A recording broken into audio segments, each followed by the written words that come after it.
Understanding the Idiom in the Doghouse, a guide for English learners. Hello, and welcome to today's lesson.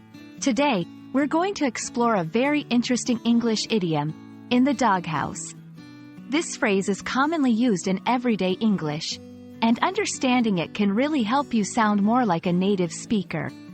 So, let's dive in and find out what it means to be in the doghouse.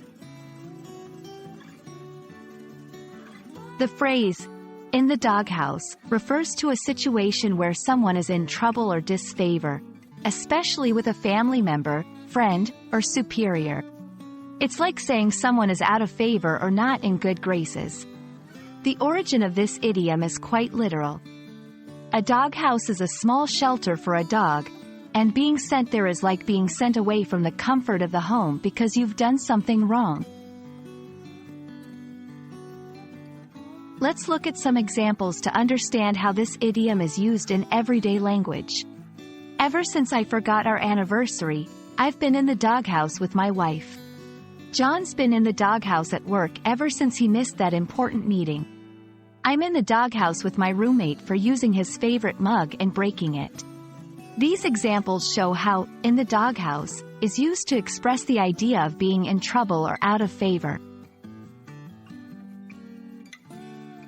Understanding synonyms can help you grasp the concept better. Some similar phrases include, out of favor, in trouble, on someone's bad side, in hot water. These expressions carry a similar meaning and can be used interchangeably in many contexts. That's all for our lesson on the idiom, in the doghouse.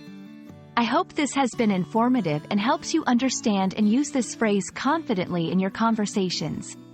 Remember, learning idioms is a fun and effective way to improve your English skills. Keep practicing, and you'll sound like a native in no time. See you in the next lesson.